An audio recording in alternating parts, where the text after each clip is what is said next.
Important question है, बहुत ही ज़्यादा अच्छे क्वेश्चन हैं और इस बार पेपर में आने के बहुत ज़्यादा चांस होते हैं और सभी कंपटीशन में ये क्वेश्चन बहुत ज़्यादा आते हैं क्योंकि भाई किसी भी कंपटीशन में 4 से 5 क्वेश्चंस जो है साइंस ग्रुप के ज़रूर आते हैं, जिसमें केमिस्ट्री के ही अकेले इतने क्वेश्चंस आ जाते हैं। तो आपको इस क्वेश्चंस को समझना और बहुत ही अच्छी प्रकार से करना है। तो देखिए हम इसमें पहला ही क्वेश्चन लेकर हाजिर हैं कि एक ही प्रकार का परमाणु निम्न में से किस में मिलता है।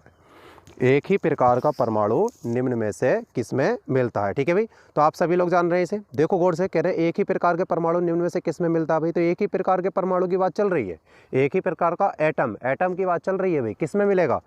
खनिज यौगिक में मिलेगा? नहीं। खनिज मिश्रण में मिलेगा? नहीं। प्राकृतिक तत्व में मिलेगा? हाँ जी सर, किस में मिलेगा? प्राकृतिक तत्व में मिलेगा। तो ऑप्शन नंबर किसके साथ जाएंगे हम? सी के साथ जाएंगे। भाई प्राकृतिक तत्व में हमारा क्या होता है? भाई एक ही प्रकार के परमाणु पाए जाते हैं, आपको ये गौर से देखना है।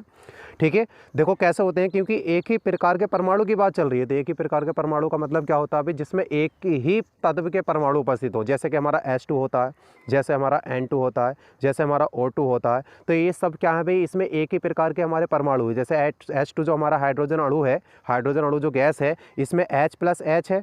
अगर हम इसी प्रकार से ऑक्सीजन की बात कर रहे हैं तो इसमें O+O है, और नाइट्रोजन की बात कर रहे हैं तो इसमें क्या है भाई? N+N है। तो एक ही प्रकार के परमाणु हुए। इनमें क्या है भाई? ये गैस है हमारी, ठीक है, एक अणु है ये, लेकिन इनमें एक ही प्रकार के परमाणु है। इसके अलावा अगर आप बात करते हैं भाई खनिज यौगिक की, तो खनिज यौगिक वे पदार्थ होते हैं जो जमीन के अंदर से खोद के निकाले जाते हैं, जिसमें बहुत सारी धातु होती हैं। आप सभी लोग पढ़ते हैं। जैसे कि अगर हम बात करें कॉपर पाइराइट की, तो CuFeH2। तो देखो भाई इसमें कॉपर पाइराइट है, ये एक खनिज होता है हमारा। और किसका खनिज होता है? कॉपर का भी कह सकते हैं हम इसे, ज़्यादा तो कॉपर का ही है, लेकिन उसके साथ साथ आयरन का भी होता है। लेकिन इसमें देखो आप क्या देख रहे हैं, इसमें 3 तत्वों के परमाणु मिले हुए हैं। तो भाई एक ही प्रकार के परमाणु नहीं है इसमें। तो एक ही प्रकार के परमाणु किस में होते हैं भाई? हमारे प्राकृतिक तत्व में होते हैं। किस में होते हैं? प्राकृतिक तत्व में होते हैं। ठीक है, तो आपको देखना। दूसरा क्वेश्चन देखिए, दूसरा क्वेश्चन बहुत अच्छा क्वेश्चन दे रखा है और ये आप फर्स्ट ईयर में 9वीं क्लास में बहुत अच्छी प्रकार से क्वेश्चन को पढ़ चुके होंगे।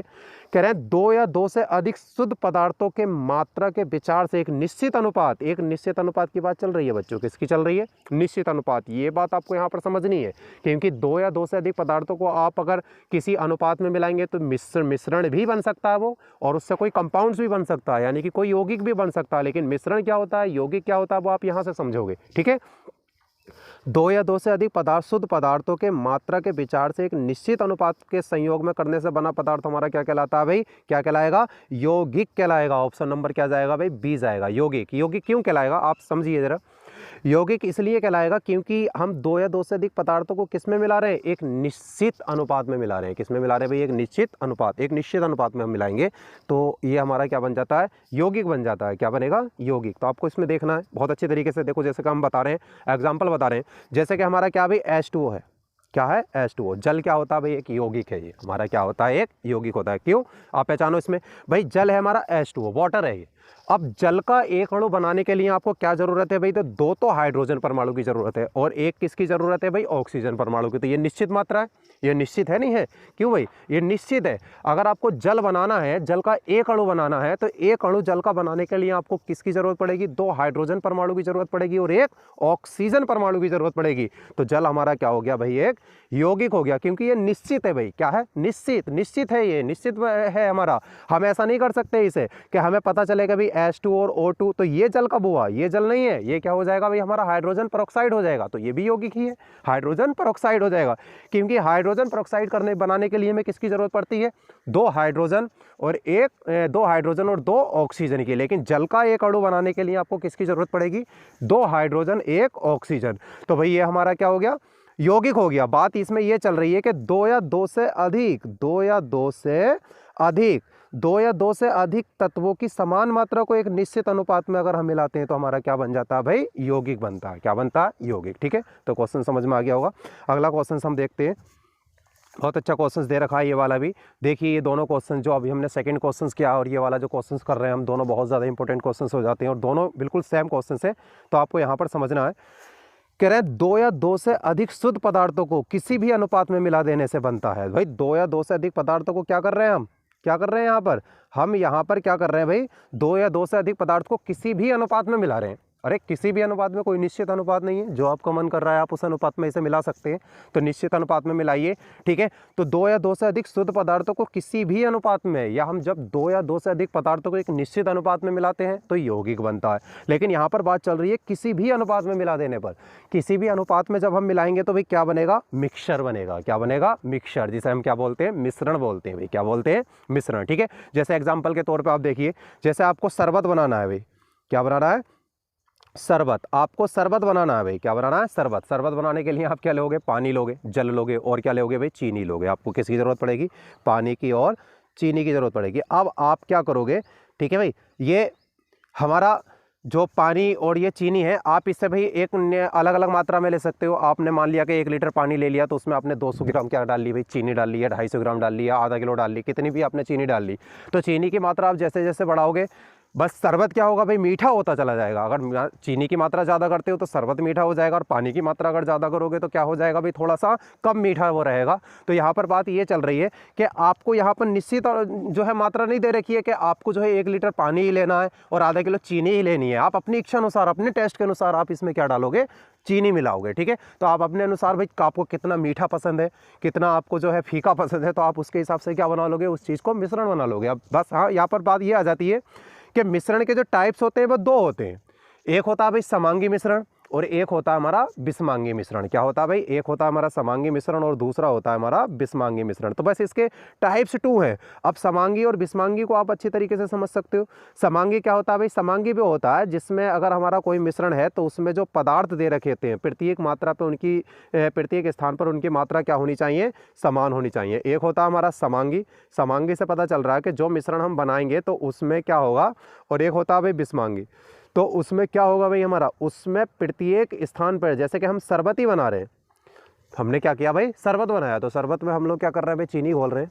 जब हम उसमें चीनी घोलते हैं तो चीनी जो है, चाहे हम उसमें कितनी भी घोलें, चाहे चीनी हम कितनी भी घोलें उसमें, लेकिन चीनी का जो प्रत्येक स्थान पर जो होना चाहिए, चीनी जो है पूरे पानी में क्या होनी चाहिए, एक समान होनी चाहिए भाई। शरबत ऐसा नहीं है जैसे कि आप कभी कभी शरबत बनाते हो तो उसमें क्या होता है, जो नीचे तली में का जो पानी होगा, शरबत होगा, वो ज़्यादा मीठा हो जाता है और ऊपर का क्या रहता है भाई, कम मीठा होता है। तो ये हमारा विषमांगी होता है। अगर शरबत पूरा एक तरीके से मीठा है तो वो हमारा क्या कहलाता है, समांगी कहलाता है, ठीक है। तो उम्मीद करता हूँ ये क्वेश्चन भी आपको समझ में आ गया होगा। इसके बाद हम देखते हैं अगला क्वेश्चन। अगला क्वेश्चन हम देखते हैं, ये क्वेश्चन तो हमारा हो गया। अगला क्वेश्चन है भाई हमारा, देखिए ये बहुत ज़्यादा इंपॉर्टेंट क्वेश्चन हो जाता है सभी की दृष्टि से, अगर आप इसे देखेंगे। यहाँ पर बात कर रहे हैं, यहाँ पर कह रहे हैं कौन सी धातु विद्युत की कुचालक है, कौन सी धातु विद्युत की कुचालक होती है। कुचालक क्या होती है ये आप जानते हैं, आप सीधी सी बात ये जानते हैं कि धातु जो होता है हमारा विद्युत का क्या होता है, अभी सुचालक होता है। धातु हमारा क्या होगा, विद्युत का सुचालक होता है। लेकिन यहाँ पर धातु की जो बात चल रही है वो किसकी बात चल रही है भाई, कुचालक की बात चल रही है। जनरली तो आप सभी लोग जानते हैं भाई, जो मेटल्स होती हैं वो क्या होती हैं, विद्युत की सुचालक होती हैं। अर्थात सभी धातु क्या करती हैं, विद्युत धारा का प्रवाह करती हैं। सभी धातुओं को हम गर्म कर सकते हैं, सभी धातुओं में क्या होता है भाई, ऊष्मा का प्रवाह होता है। तो ये हमारा क्या कहलाता है, विद्युत का सुचालक कहलाता है। लेकिन यहाँ पर जो बात चल रही है वो विद्युत की कुचालक की बात चल रही है। तो विद्युत की कुचालक में क्या होगा भाई हमारा, ठीक है। कुचालक क्या चीज़ होती हैं, जो विद्युत धारा का प्रवाह नहीं करती हैं। जितनी भी हमारी नॉन मेटल्स हैं, नॉन मेटल्स में क्या होता है भाई, विद्युत धारा का प्रवाह नहीं होता, विद्युत धारकों को फॉलो नहीं करती हैं।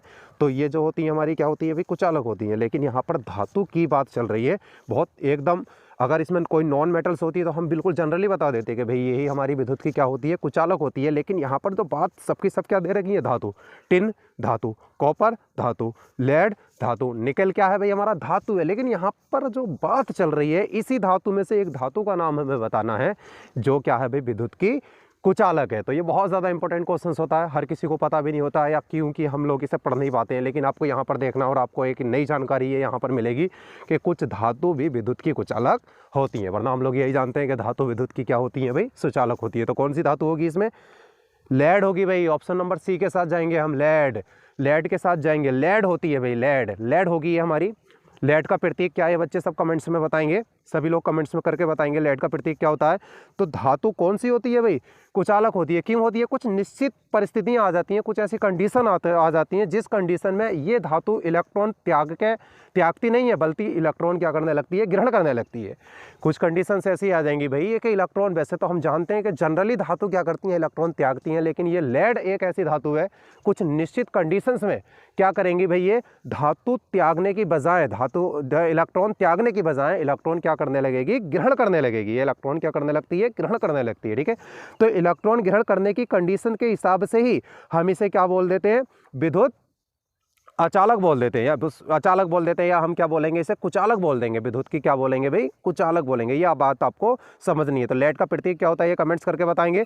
तो लेड है भाई हमारा, कौन सी धातु होगी, वो लेड होगी। ये बात, ये क्वेश्चन आपको बहुत अच्छी तरीके से देख लेना है। क्या होनी है भाई, हमारी लेड होनी है, ठीक है। लेड क्या होती है, विद्युत की कुचालक होती है। क्यों होती है ये भी मैं आपको बता रहा हूँ, क्योंकि कुछ ऐसी कंडीशंस आ जाती हैं, कुछ निश्चित कंडीशंस आ जाती हैं कि ये क्या करने लगती है, इलेक्ट्रॉन त्यागने की बजाय इलेक्ट्रॉन क्या करने लगती है, ग्रहण करने लगती है। और आप लोग जानते हो कि जो तत्व इलेक्ट्रॉन ग्रहण करते हैं वो विद्युत की क्या होती हैं भाई, कुचालक होती हैं। क्यों होती हैं, क्योंकि वो नॉन मेटल्स होती हैं, ठीक है। तो नॉन मेटल्स होती हैं, लेकिन यहाँ पर बात धातु की चल रही है, तो इसमें लेड हमारी एक ऐसी धातु है जो विद्युत की क्या होती है भाई, कुचालक होती है, ठीक है। तो धन्यवाद।